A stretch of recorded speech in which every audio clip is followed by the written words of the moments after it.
Le 17 juillet, à l'aube, des radars syriens ont capté quelque chose que personne n'attendait depuis le début de cette guerre au Moyen-Orient. Des missiles et des drones iraniens franchissant pour la première fois la frontière syrienne, en pleine confrontation ouverte entre Téhéran et Washington. Pourquoi maintenant, alors que le monde entier retenait son souffle en observant l'Iran et les États-Unis se défier depuis des semaines?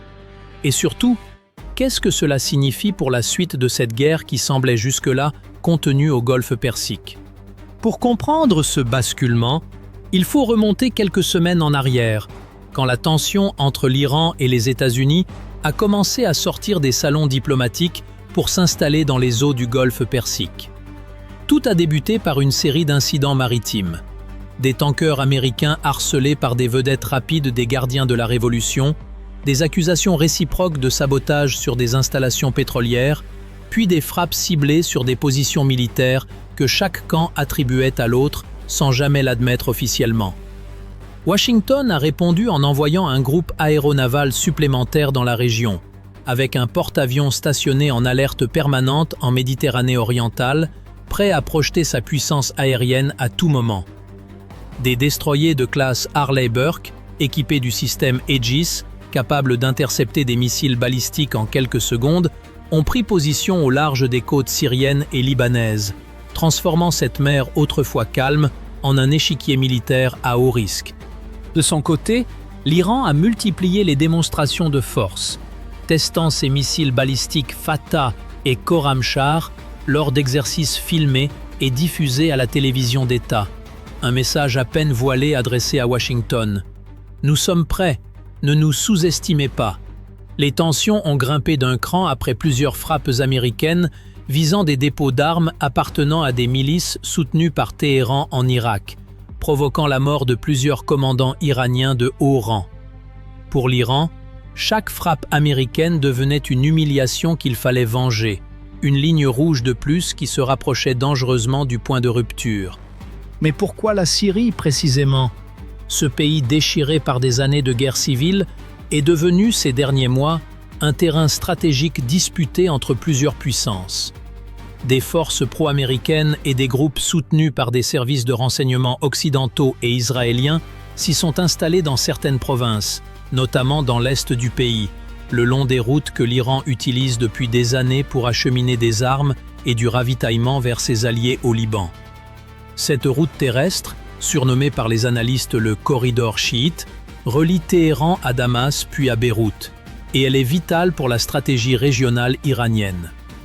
Quand des convois de ravitaillement iraniens et des postes de commandement des gardiens de la Révolution stationnés près de Deir ez-Zor ont été frappés dans la nuit du 16 juillet par des tirs que Téhéran attribue formellement à des forces alliées des États-Unis, la marmite a explosé.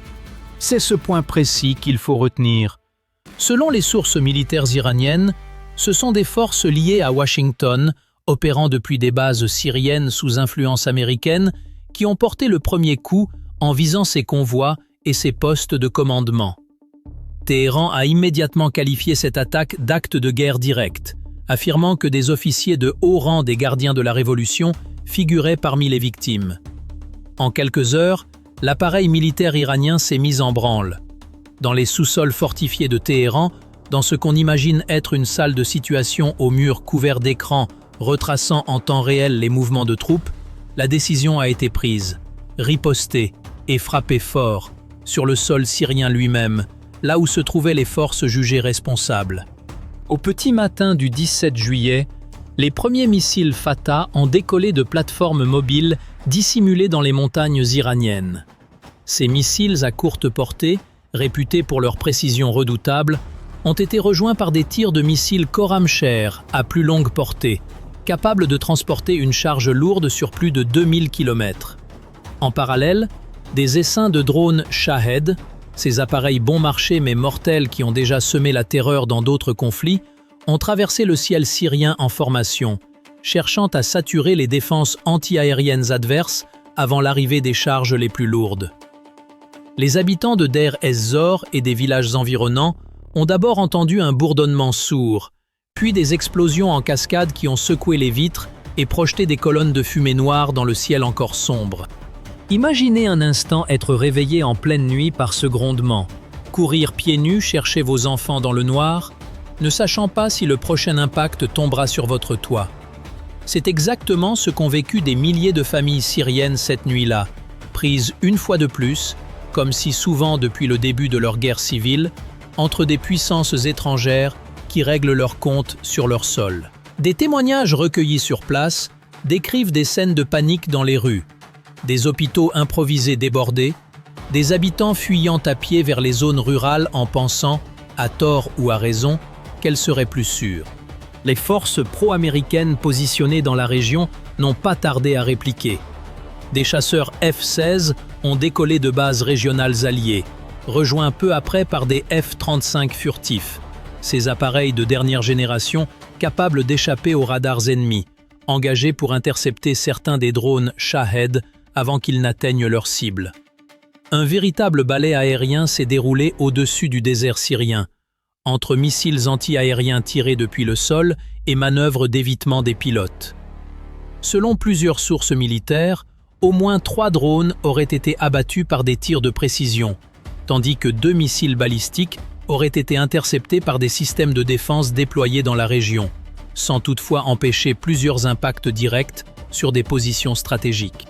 Alors, la question que tout le monde se pose désormais, l'Iran va-t-il s'arrêter à la Syrie ou est-ce seulement le début d'une escalade bien plus large?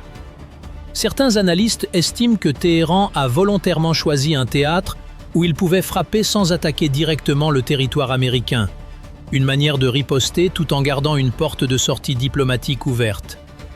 D'autres, au contraire, y voient un signal inquiétant, la preuve que l'Iran est désormais prête à utiliser son arsenal balistique de manière offensive, et que la prochaine cible pourrait être bien plus proche des intérêts américains directs. Qu'en pensez-vous, sincèrement? S'agit-il d'un coup isolé destiné à sauver la face, ou du premier domino d'une guerre régionale beaucoup plus vaste? Pendant ce temps, à Washington, la situation a été suivie en temps réel depuis la situation room de la Maison-Blanche. Selon des sources proches du dossier, le président aurait été réveillé en pleine nuit pour être informé de l'ampleur des frappes iraniennes, et une réunion d'urgence du Conseil de sécurité nationale aurait été convoquée dans l'heure suivante. Le porte-avions déployé en Méditerranée a immédiatement reçu l'ordre de se rapprocher des côtes syriennes, tandis que des sous-marins d'attaque, silencieux et invisibles sous la surface, se seraient repositionnés pour être prêts à frapper à tout moment si l'ordre en était donné. Les destroyers Harley Burke, avec leur système Aegis, ont activé leur radar à pleine puissance, scrutant chaque mouvement dans le ciel syrien et libanais, prêts à intercepter toute menace balistique visant des forces américaines ou alliées. Le porte-parole du Pentagone a qualifié l'attaque iranienne de « dangereuse escalade non provoquée », une formulation qui a immédiatement suscité la controverse, puisque de nombreux observateurs internationaux rappellent que ce sont des forces pro-américaines qui auraient frappé les positions iraniennes en Syrie la veille. Cette bataille de récits, où chaque camp accuse l'autre d'avoir déclenché l'escalade, est peut-être le signe le plus révélateur de la gravité de la situation. Qui, selon vous, porte réellement la responsabilité d'avoir précipité la région vers cette nouvelle guerre? L'Iran, en frappant sur le sol syrien, ou les États-Unis et leurs alliés, en visant les convois iraniens? Sur le terrain, en Syrie même, les combats ne se sont pas limités aux frappes aériennes. Des colonnes de chars, positionnées près des zones disputées, ont commencé à se déplacer dans les heures suivant l'attaque, dans ce qui ressemble à un redéploiement stratégique de grande ampleur. Des images, difficiles à vérifier mais largement partagées, montreraient des véhicules blindés progressant à travers des paysages désertiques, soulevant d'immenses nuages de poussière visibles à des kilomètres. Des combattants alliés de l'Iran, présents en Syrie depuis des années, se seraient également mobilisés en soutien, ajoutant une dimension terrestre à ce qui était jusque-là surtout un affrontement aérien et naval. Le bilan humain, encore provisoire, donne le vertige. Du côté syrien, les autorités locales évoquent au moins 23 morts parmi les civils, dont plusieurs enfants, et des dizaines de blessés dans les zones touchées par les frappes. Des infrastructures essentielles, comme un dépôt de carburant et une centrale électrique locale, aurait été gravement endommagée, plongeant plusieurs quartiers dans le noir en pleine nuit de panique. Du côté militaire, les pertes exactes restent difficiles à établir avec certitude, mais des sources évoquent plusieurs dizaines de combattants tués ou blessés, tant parmi les forces pro-iraniennes que parmi celles alignées avec Washington. Chaque camp minimise ses propres pertes tout en amplifiant celles de l'adversaire, rendant la vérité presque impossible à démêler au milieu de cette guerre de communication. La réaction internationale n'a pas tardé, et elle a été à la mesure de la gravité de l'événement. La Russie, allié historique de Damas et disposant de bases militaires en Syrie, a exprimé une profonde préoccupation, tout en appelant les deux camps à la retenue, une position prudente qui trahit peut-être son embarras face à une escalade qu'elle ne contrôle pas totalement sur un territoire où elle maintient pourtant une présence stratégique. Israël, de son côté, a placé ses forces en état d'alerte renforcée le long de sa frontière nord, craignant que cette flambée de violence ne s'étende au Liban et n'implique directement le Hezbollah, allié le plus puissant de l'Iran dans la région. Les monarchies du Golfe, l'Arabie saoudite et les Émirats arabes unis en tête, ont appelé à une désescalade immédiate, redoutant par-dessus tout que leurs propres infrastructures pétrolières ne deviennent, comme par le passé, des cibles collatérales de ce conflit entre géants. Aux Nations Unies, une session d'urgence du Conseil de sécurité a été convoquée dans la journée, sans qu'aucun consensus ne se dégage véritablement. Le secrétaire général a évoqué un « moment charnière extrêmement dangereux » pour la stabilité de toute la région, mettant en garde contre le risque d'un embrasement qui dépasserait largement les frontières syriennes. Ces mots, prononcés avec la gravité qu'on leur connaît dans ce genre d'enceinte, résonnent pourtant comme un écho lointain face à la réalité brutale vécue sur le terrain par des populations qui, une fois de plus, n'ont rien demandé à personne.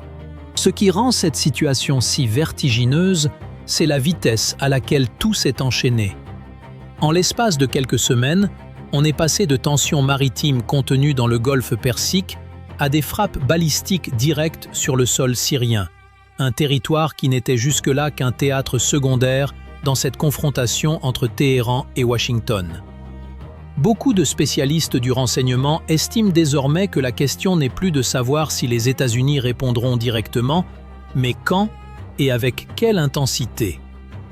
Un porte-avions supplémentaire aurait déjà quitté sa base pour rejoindre la région, et des unités aériennes stationnées en Europe auraient reçu l'ordre de se tenir prêtes à un déploiement rapide vers le Moyen-Orient dans les prochains jours.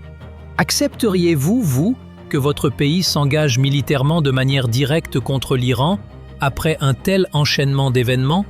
Ou pensez-vous au contraire qu'il est encore temps d'éviter le pire par la voie diplomatique?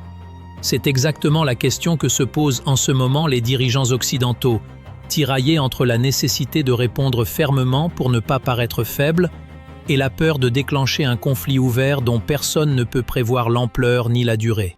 Pour l'instant, le silence relatif qui a suivi les premières heures de frappe ressemble moins à un apaisement qu'à une pause tactique, le temps pour chaque camp de réévaluer ses options. Des sources diplomatiques évoquent des tentatives de médiation menées en coulisses par des pays comme le Qatar ou Oman, habitués à jouer les intermédiaires discrets entre Téhéran et Washington. Mais avec des forces navales massées à quelques kilomètres des côtes syriennes, des systèmes de défense antimissiles en alerte maximale et des populations civiles encore sous le choc des explosions de la nuit du 17 juillet, la marge de manœuvre semble s'amenuiser chaque heure un peu plus. Dans les jours qui viennent, tous les regards resteront tournés vers cette région du monde où un incident supplémentaire, une frappe mal calculée ou une décision prise dans la précipitation pourrait suffire à faire basculer ce qui n'est encore officiellement qu'une guerre par procuration vers un affrontement direct et ouvert entre l'Iran et les États-Unis. L'histoire retiendra peut-être le 17 juillet comme le jour où la frontière syrienne, pourtant tant de fois traversée par la souffrance de son propre peuple, est devenue le théâtre d'un basculement bien plus vaste, celui où deux puissances qui s'observaient depuis des années en évitant soigneusement le contact direct ont fini par se frôler dangereusement au bord du point de non-retour.